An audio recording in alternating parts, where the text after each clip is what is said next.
Saya itu suka membaca, itu yang pertama.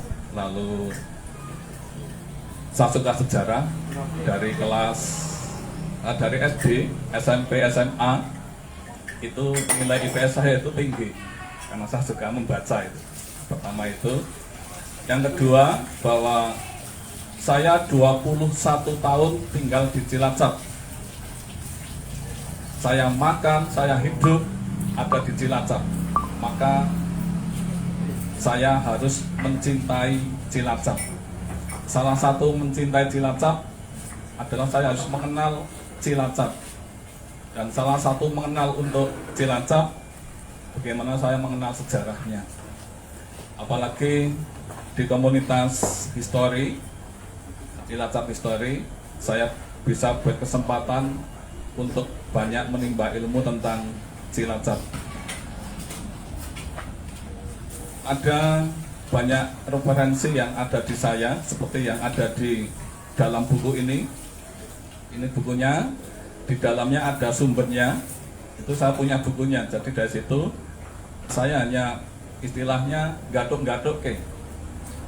Lalu sebagian ada yang ngambil dari internet dan terusnya. Saya merasa eman-eman ketika saya punya sendiri sesuatu yang menurut saya kok layak untuk dibaca yang lain.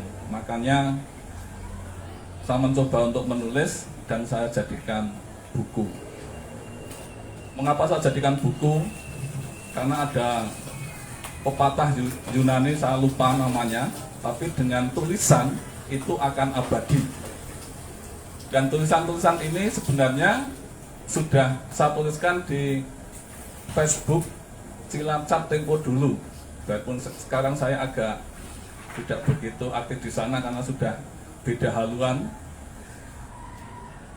Saya tuliskan di sana, lalu ada tanggapan kok bagus, eman-eman kalau tidak saya masukkan di buku. Terima kasih juga kepada Mas Insan. Mas Insan, terima kasih ya, sudah dimasukkan di Cilacap Heritage ya, tulisan-tulisan saya. Nah, kalau dengan itu semua, kalau saya jadikan buku, sehingga saya inginnya banyak orang yang lebih mengenal Cilacap. Ini hanya jejak-jejak, jadi bukan urutan waktu dari tahun kapan sampai kapan, tidak, ini hanya secuil-secuil sebenarnya. Tapi saya inginnya dari secuil itu, secuil yang mendalam.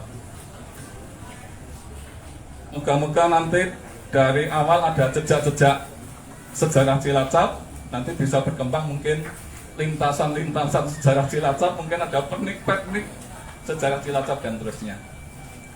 Itu Mas Bangke dari saya, monggo.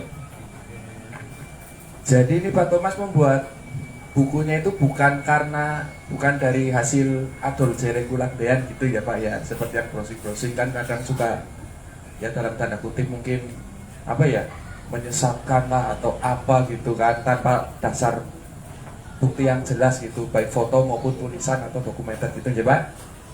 Nah, terus dari saya di sini melihat dari daftar isi, ini ada yang membuat saya tertarik ini Pak. Kanal Kaliasa, kok di sini bisa dituliskan itu sebagai terusan Sueznya Cilacap. Saya ingin tanya ke Pak Thomas atau Mas Riyad, kok bisa gitu dinamakan sebagai terusan Sueznya Cilacap gitu Pak? Pak Thomas atau Mas Riyad? Mas Irfan, selamat datang. Langsung ke sini aja lah. Langsung ngumpul.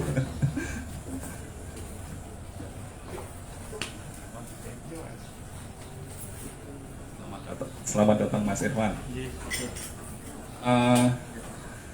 Terusan Suez kan menghubungkan ada dua laut kalau nggak salah itu ya.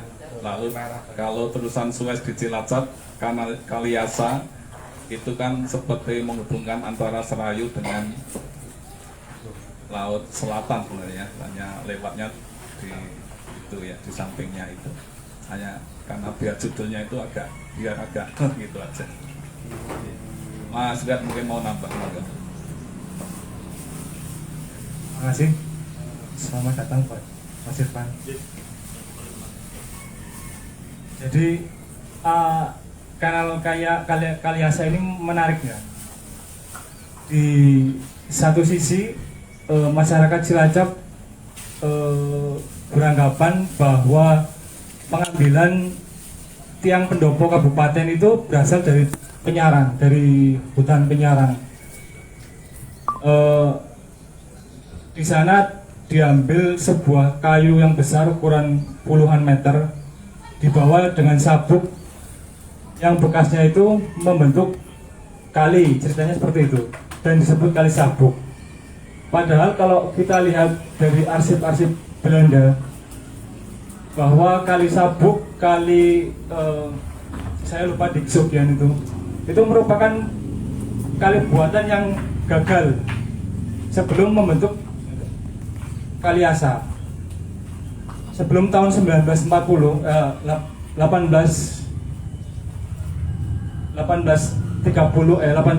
itu Kaliasa itu sudah jadi. Jadi sebelum dibentuk Kabupaten Cilacap itu sudah jadi Kaliasa, sudah ada. Sedangkan cerita-cerita kayak Kali Sabuk itu membuat masalah dalam pembelajaran untuk anak-anak kecil. Jadi kayak anak-anak SD itu melihat yang digombelin kan ada relief itu, relief kayu besar yang dibawa oleh orang yang membentuk kali itu, membentuk sungai itu, kayunya itu dibawa, itu jadi rancu gitu dengan secara ilmiah. Karena kalau dari arsip Belanda itu tidak seperti itu ceritanya. Dan pembuatan Kaliasa itu beberapa kali gagal. Awalnya mau dibentuk dari Kalisayu langsung ke Donan, ke pelabuhan Donan, dan itu gagal, 2 kali gagal. Baik diambil dari Donan, dibikin sungai buatan, tidak jadi. Terus di 2 kali di Kali Serayu juga tidak jadi. Akhirnya mereka membuat dari samping, dekat-dekat pantai gitu. Pada tahun 1840 itu diresmikan oleh Gubernur Hindia Belanda dan pangerannya. Jadi sebenarnya ini sangat dibanggakan oleh Hindia Belanda pada waktu itu. Namun sayangnya malah cerita-cerita seperti Kali Sabuk itu malah yang muncul. Cerita-cerita Kaliasa yang luar biasa hebat itu malah tenggelam gitu. Jadi buku ini menjelaskan bahwa sebenarnya Kaliasa itu sangat berguna bagi perekonomian di Cilacap. Seperti halnya di terusan Suez itu menghubungkan 2 samudra, itu sangat mempercepat waktu. Di sini pun sama di Kaliasa, itu jadi barang-barang dari Banyumas langsung ke Cilacap, tidak perlu keluar dari Kaliserayu, keluar laut terus masuk ke pelabuhan, langsung dari Serayu langsung belok kanan sampai ke pelabuhan. Jadi mempersingkat waktu, menekan harga juga, kurang lebih seperti itu. Ini baru membahas satu, yaitu tentang terusan Suez saja juga ceritanya kayaknya sudah menarik banget ini. Bagaimana kalau kisah-kisah yang lain ya Mas ya? Nah kebetulan Mas Irfan itu sudah membaca sebagian isi dari buku ini. Moga Mas Irfan, barangkali ada yang mau diceritakan. Ya, terima kasih. Perkenalkan, saya Irfan dari Salam Bogor. Kemarin diaturi sama Pak Thomas suruh ikut ngisi. Ya. Saya juga bingung-bingung juga, belum pernah ngisi bedah buku karena ini agenda yang akademis sebetulnya menurut saya. Jadi sedikit kalau boleh bercerita dari banyaknya kisah yang ditulis di sini, untuk secara penulisan jurnalistik ini sudah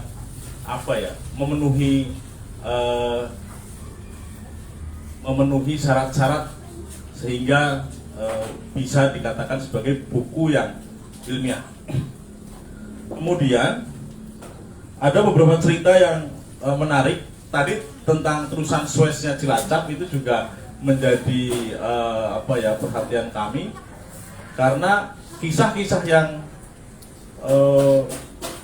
bermunculan selama ini atau diceritakan secara turun-temurun itu ya itu tadi tentang Cagak Mendopo dan lain sebagainya. Masyarakat Cilacap belum banyak tahu bahwasanya ada kaitannya relief yang di Tugu Lilin misalnya, itu juga termasuk salah satu cerita pertempuran atau pengeboman, itu juga ada kaitannya sebetulnya. Atau mungkin Benteng Pendem masih simpang siur. Jadi yang ditulis oleh Pak Thomas itu semuanya ini adalah meluruskan meluruskan cerita-cerita yang berkembang selama ini. Saya juga sangat mengapresiasi bahwa beliau memberanikan diri. Kemarin saya sempat ketemu dengan beliau di rumah. Bilangnya nekat. Beliau itu nekat. Karena memang di Cilacap ini literasi tentang sejarah, tentang kebudayaan, lingkungan itu sangat-sangat minim. Nah, dengan adanya buku ini menguatkan jadi banyak sekali manfaatnya. Bisa untuk acuan anak-anak yang sedang garap skripsi misalnya, itu yang paling real ya. Kemudian untuk saya sebagai penulis berita, kutipannya sudah sah ini berarti. Jadi yang dikatakan Pak Thomas sudah sah, bisa dapat menjadi acuan kita. Nah, kemudian kalau kita tilik lagi cerita-cerita yang dari sini yang sudah dituliskan, termasuk sumbernya juga sudah komprehensif. Kemudian cerita Jenderal Sudirman Muda. Ini mungkin kalau orang Cilacap sudah banyak yang tahu lah. Jenderal Sudirman itu pernah ngajar di Muhammadiyah, Hizbul Wathan dan lain-lain sebagai pembina kepanduan. Tapi kalau untuk masyarakat luas, pasti yang dikenal Jenderal Sudirman adalah ketika sebagai ceritanya itu terpilihnya sebagai Panglima Peta kan, Panglima Besar Peta. Baru perang gerilyanya dan lain-lain. Nah, padahal jauh sebelum itu ada cerita-cerita menarik yang beliau menghabiskan masa SD-nya di sini, kemudian dan lain sebagainya. Nah, saya ada juga pertempuran peta yang selama ini sama orang Cilacap itu jarang dibahas, sangat-sangat jarang dibahas. Mungkin di instansi kalau ada pertemuan kebudayaan, sejarah mungkin juga jarang dibahas. Ya, itu adalah perannya Qusairi, walaupun sebagai dianggaplah waktu itu sama Jepang sebagai pemberontak, tetapi Qusairi itu bisa dikatakan sebagai pahlawan daerah sebetulnya. Kenapa? Karena pemberontakan yang dilakukan Qusairi itu termotivasi dari Blitar, tidak jauh setelah Blitar meletus. Sedangkan di sejarah nasional yang dituliskan hanya Blitar.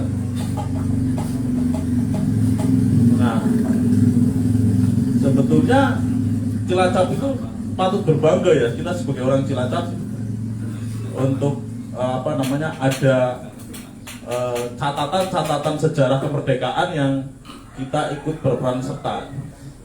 Mungkin kan bisa jadi sebetulnya itu mbah-mbah kita atau mbah buyut kita yang kita juga tidak tahu nasabnya ke atas seperti apa, mungkin bisa juga. Jalur transportasi sungai, kemudian kereta, mungkin di sini sudah banyak yang lebih paham lah daripada saya. Kemudian kalau untuk santri undiknya, ini santri undik ini juga cukup menarik ya, ada dua versi. Kemudian ceritanya ini bagus sekali. Nah, secara yang membuat saya perhatian betul itu justru prasasti Luitan tentang masalah pajak tanah. Itu menggambarkan bahwa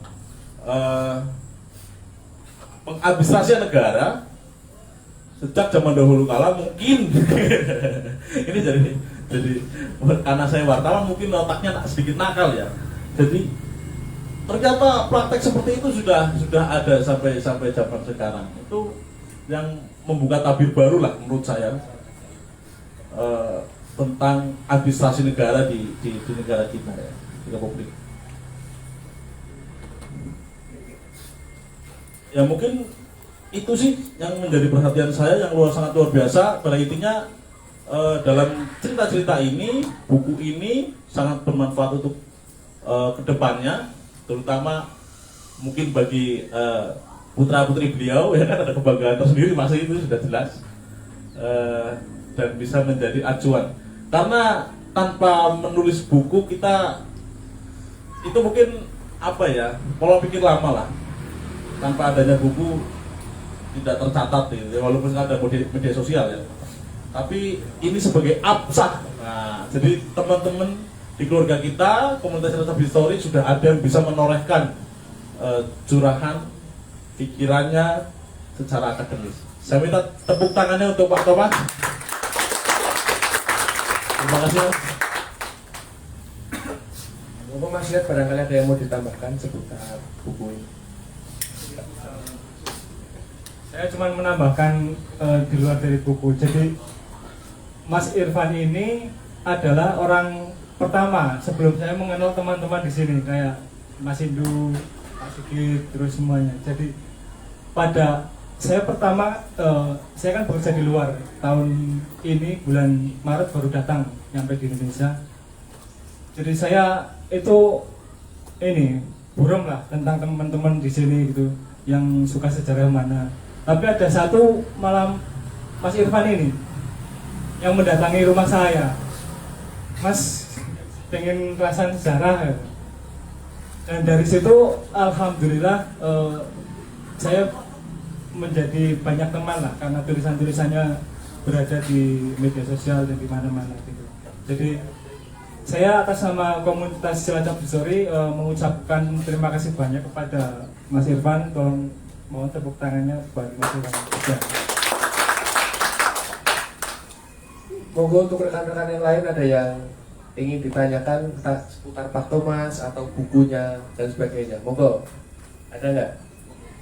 Monggo Pak.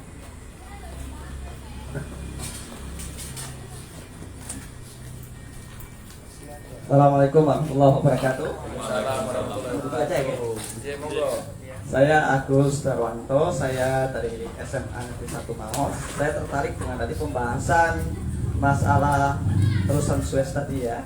Kebetulan tahun kemarin siswa kita dapat penghargaan the best teori di lomba cagar budaya mengangkat sama seputar Kaliasa. Jadi dan memang kendalanya betul susah sekali nyari sumbernya. Dari sekian banyak narasumber beda-beda. Dan kemarin yang terakhir itu yang saya masya Allah saya sendiri kolong menyeleksi membimbing siswa untuk penelitian. Dan kemarin kan kita ada penelitian untuk lomba PLC tingkat nasional itu masalah sejarah Serayu juga, yaitu sejarah Muara Serayu yang tadi disinggung kali saku nggih. Nah itu dari sekian sumber itu bagaimana sejarah pemisahan antara Sumbul Harjo dengan Walahar itu ada berapa versi, berapa orang, versinya beda-beda. Terus yang tadi juga proses penelitian, kita juga sempat membimbing siswa penelitian di situ juga bingung kenapa, karena ternyata narasumbernya nggak ngerti. Juru kuncinya malah ngertinya kisahnya Nyi Sugih sama Ki Watulingga. Wah ini gimana Cilacap miskin sekali dengan yang namanya narasumber yang up to date gitu loh. Nah, ini mungkin bagaimana solusinya supaya kita bisa nemu narasumber untuk penelitian. Saya juga membidangi penelitian siswa gitu ya. Beberapa penelitian sejarah, beberapa bahkan tahun 2018 kita pernah ikut opsi di Solo itu mengangkat sejarah tata nama jalan di Cilacap, dan ternyata dari Kota Bandung mengapresiasi. Mana katanya mau diundang untuk presentasi, pengen bikin kayak Cilacap teratur tata nama jalannya begitu. Masyaallah. Tapi sumbernya ini yang memang sangat-sangat sulit dicarinya. Jadi antara narasumber itu beda-beda. Si A ngomong gini, si B ngomong gini, terutama yang kemarin terakhir yang sejarah pemisahan Walahar dengan Bonggol Harjo itu ada berapa versi. Ada yang saat masih kejadian Belanda tahun 1923, ada yang menyatakan oh ini tahun menjelang 80-an, ada yang bilang tahun 70-an. Itu yang mana? Ini memang susah sekali. Jadi bagaimana solusinya agar kita bisa ya mungkin bisa bagaimana mencari lah sumber-sumber yang bisa tepat ya, karena memang saya sendiri bingung ketika mencari sumbernya gitu, karena masing-masing sama-sama pelaku sejarah, sama-sama yang memang mereka sumber data primernya, tapi ternyata dari mereka beda-beda masing-masing ceritanya. Ya ini mungkin bisa diberikan sedikit pencerahan Mas Rai. Terima kasih.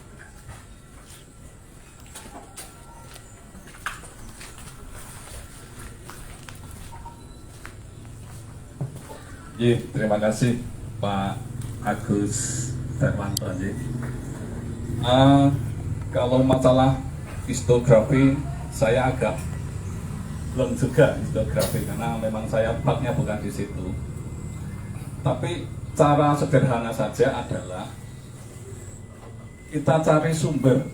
Kalau saya itu sumbernya dari buku dan dari istilahnya adalah lembaga pendidikan tinggi, paling tidak dari yang menentukan dosen dan terusnya, karena dari situ itu paling tidak dia juga mendapat sumber juga dari sumber-sumber yang primer.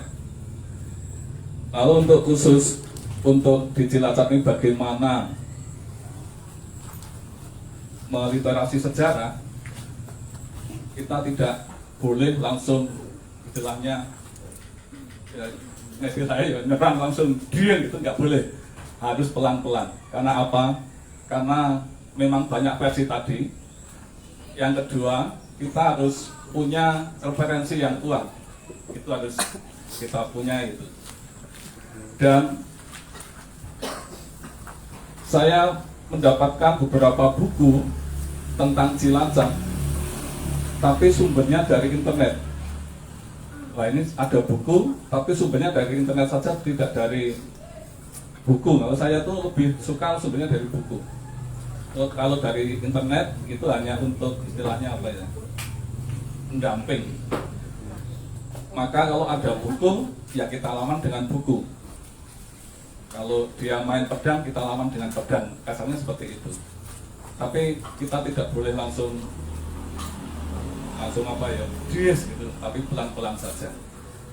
Nah, dengan seperti ini, saya kira ini suatu kesempatan yang baik bagaimana nanti panjenengan, teman-teman itu bisa memberikan istilahnya literasi tentang sejarah Cilacap di sekelilingnya. Apalagi Pak Agus Darmanto mungkin dengan siswa-siswinya atau dengan yang lainnya. Maka seperti itu dari saya. Dari Mas Riyad mungkin ada satu atau Mas Irfan, monggo. Terima kasih. Jadi memang uniknya Cilacap seperti itu, Pak. Jadi saya juga merasakan tentang ya seperti itu. Kalau saya sih gampangannya seperti ini, Pak. Jadi kita dijajah lama oleh Belanda. Jadi saya banyak mendapat referensi dari Belanda tersebut. Untuk yang ada di masyarakat, entah itu cerita legenda ataupun leluhur mereka gitu, saya selalu menghormati, tetap saya hormati. Tapi yang buat acuan itu tulisan-tulisan Belanda kalau menurut saya. Terus seperti yang di Luitan itu, saya 2 hari yang lalu baru ke sana itu. Saya udah kenal lama dengan juru kuncinya itu. Dia memang ini rasan sama saya, Mas. Ini saya banyak anak sekolah bertanya gitu. Sebenarnya ini ceritanya seperti apa? Gitu. Akhirnya saya kasih yang gambar foto prasastinya, saya kasih ceritanya gitu, versi PDF-nya saya kasih semuanya. Terus jadi saya bilang kalau juru kunci itu mengayomi 2 anak lah, cara gampangnya seperti itu. jadi yang ilmiah ya di Ayomi, yang cerita legenda atau cerita mitos itu ya tetap di Ayomi. Jadi sebisa mungkin juru kuncinya itu tidak menyalahkan, tapi memberi pilihan gitu. Jadi yang mau versi ilmiah atau mau yang dari legenda gitu. Saya memberi masukan seperti itu. Itu pun sama dengan juru kunci yang lain. Saya berusaha lembut lah, memberitahu bahwa ada selain versi legenda atau versi dari leluhur mereka, ada versi ilmiahnya. Jadi ya memang Cilacap seperti itu, Pak. Jadi ya kalau menurut saya lebih kepada arsip Belanda. Terima kasih. Mas Rian, itu kan tadi yang ditanyakan Pak Agus itu versi ilmiahnya tentang prasasti Luitan itu menceritakan tentang apa? Kalau di bukunya itu sebenarnya udah ada, dan saya yakin udah tahu. Semua tahu loh itu prasasti dari Raja. Kalau prasastinya itu dari Raja Diabalitung, masuknya ke Mataram kuno. Diabalitung itu lumayan banyak menyebar prasasti di Pulau Jawa. Salah satunya yang di Kesugihan ini. Dan yang menariknya dari prasasti-prasasti era-era 900-800 itu ada nama Kasugihan. Kasugihan itu disebut lebih dari 3 prasasti. Nah, yang jadi permasalahan itu Kasugihan itu masuk Kesugihan sini atau Kesugihan mana gitu. Tapi untuk prasasti sebenarnya Cilacap itu nggak kalah lah dengan daerah yang lain. Ada prasasti Salingsingan yang menceritakan bahwa Donan dulu merupakan desa yang religius dan desa pandai besi. Sampai sekarang masih ada satu pandai besi di sana. Iya, di situ. Lalu belum lagi ada saya lupa prasastinya. Adalah 3 prasasti yang menyebutkan daerah di Cilacap. Lontar juga. Ya, Lintakan tuh. Mana main. Lalu ditemukan juga Dwara Pala di Cilacap. Dwara Pala ini, jadi nyebar-nyebar ya. Dari Dwara Pala ini kayak penjaga pintu kalau di candi-candi itulah. Dan itu ditemukan di Cilacap itu. Ada di Belanda sekarang tapi Dwara Palanya. Yang menarik Dwara Pala di Cilacap berbeda dengan yang di Jogja atau Solo. Di Jogja itu, candi di Jogja. Bentuknya tidak mulus ya. Itu masih kayak sederhana lah, bentuk-bentuk sederhana. Dan biasanya Dwara Pala itu duduk, tapi yang di Cilacap itu berdiri. Sehingga ini di teman-teman di arkeolog itu ya heran, ya salut, ya macam-macam lah. Ya sudah ditemukan di Cilacap, nggak ada candi gitu kan. Tapi kalau menurut saya pasti itu ada candi di Cilacap. Entah itu di mana pasti ada. Entah itu bentuk altar, bentuk hanya masih sempurna atau seperti apa itu, pasti feeling saya masih ada. Terus di Donan itu saya pertama bersama teman-teman itu menemukan sebuah bata merah itu. Bata merah tersebut itu sama ukurannya dengan yang ada di bata-bata di Majapahit itu, 32 cm gitu. Dan ada corak-coraknya. Itu sebenarnya kalau memang niat dari pemerintah untuk dikaji, itu banyak sekali temuan-temuan yang ada di Cilacap. Di Jeruk Legi juga ada ya peradaban, sebuah peradaban yang pastinya sudah maju karena di sana banyak batu-batu besar yang sudah tertata di tempat dekatnya Masisan gitu. Ya. Terus Cilacap itu nggak kalah menarik karena kita punya semua era ada. Era kerajaan kita punya, era kolonial udah pasti, ke era Jepang, Perang Dunia Kedua, pasca kemerdekaan, agresi, DI, PKI, kita punya semua itu sejarah-sejarah yang ada di Cilacap. Bahkan dari Belanda tersebut, dari Belanda itu pernah bilang di Cilacap itu harusnya banyak sekali tugu peringatan, bukan peringatan pejuang Indonesia, tapi Belanda. Mereka bilang harusnya tugu Belanda banyak di Indonesia karena satu, Cilacap itu kota yang sangat dikenang buat yang mereka yang pernah kabur dari Hindia Belanda. Terus banyak sekali yang menikah dengan warga sini, warga lokal lah. Terus ada kerkop yang itu seluruh dunia lah Pak, hampir seluruh dunia itu ada di situ, gitu, yang negara-negara besarnya itu.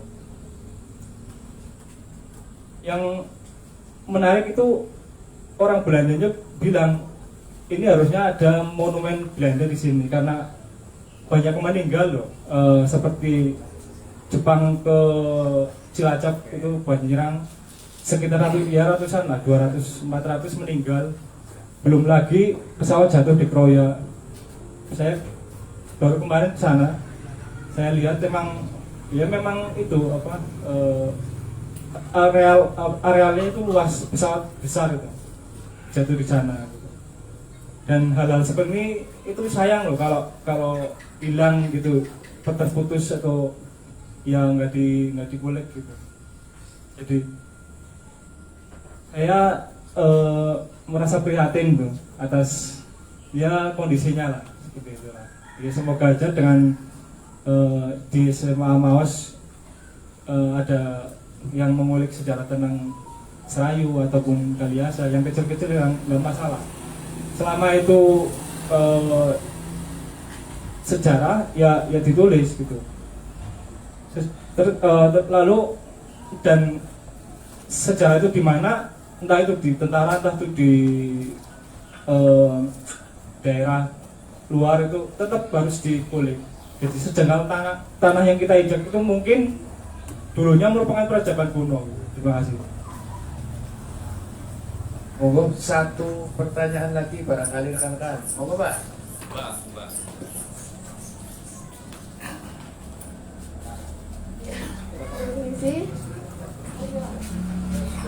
Makasih semuanya. Perkenalkan, nama saya Prana dari SMP Maria Immaculata Cilacap. Pak Thomas, saya boleh tanya nggak? Boleh. Prana kan punya YouTube. Nah, Prana punya program yaitu Cerita Bersama Prana. Boleh nggak Pak Thomas buat buku ini kan banyak sejarah di dalamnya. Boleh nggak Prana ambil salah satu cerita itu buat dijadiin cerita bersama Prana. Terus tapi Prana tetap kasih tahu kalau itu buatannya Pak Thomas. Sama apa rencananya Pak Thomas ke depannya setelah membuat buku ini?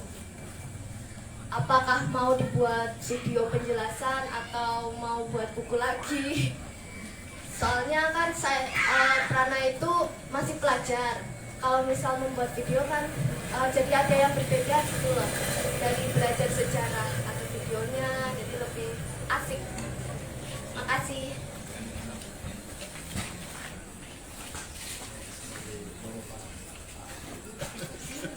Sini Mbak Prana sini. Untuk kamu. Saya kenal dari SD ini tadi. Foto bareng sini. Ah, foto. Sini.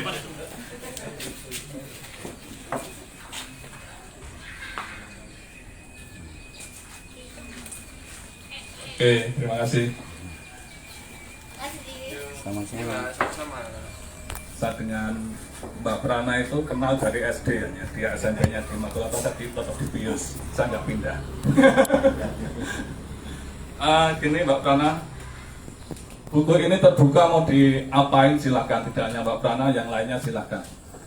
Karena ketika nanti menjadi YouTube atau menjadi apa dan terusnya, itu semakin banyak orang yang akan mengenal.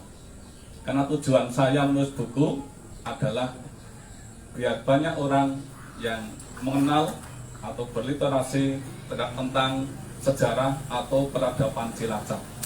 Silakan Mbak Prana. Lalu yang kedua, pertanyaan kedua tadi adalah apakah akan membuat YouTube? Saya nggak bisa YouTube. Yang bisa anak saya, TikTok kan sudah itu bisa. Tapi untuk buku, saya punya rencana untuk melanjutkan lagi karena ternyata masih banyak sekali yang bisa dikulik. Apalagi saya punya narasumber juga, Mas Riyad.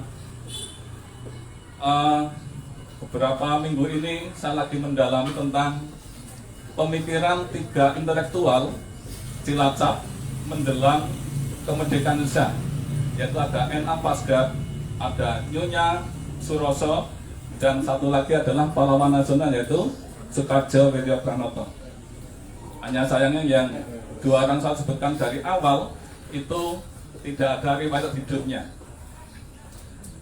Kita mengenal Soekardjo Wirjopranoto itu hanya dari riwayat hidupnya dari lahir sampai meninggal.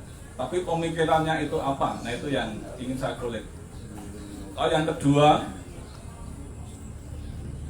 ada keturunan Cina dari Manado yaitu John Lee, itu yang membersihkan ranjau di pelabuhan Cilacap. Itu kan dan dia jadi laksamana atau apa?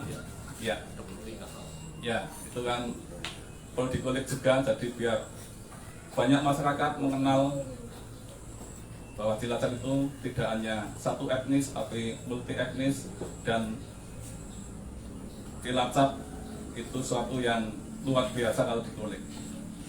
Peradabannya juga luar biasa. Itu dari saya. Terima kasih Mbak Prana. Monggo Mas Bangkit.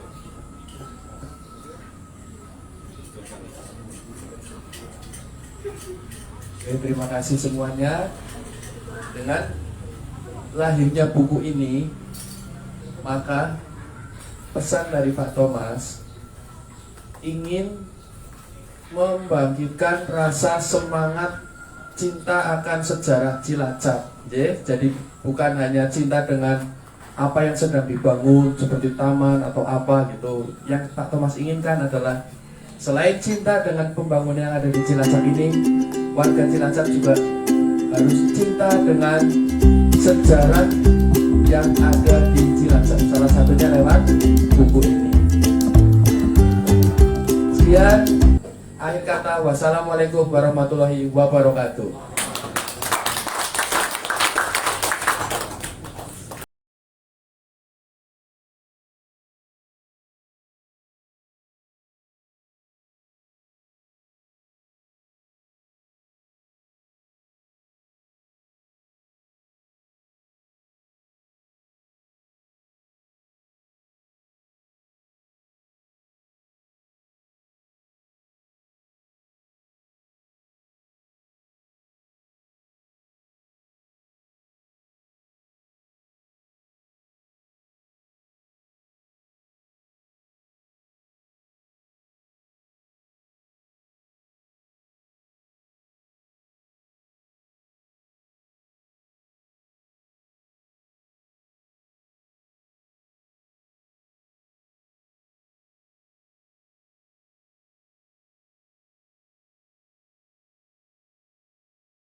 cerita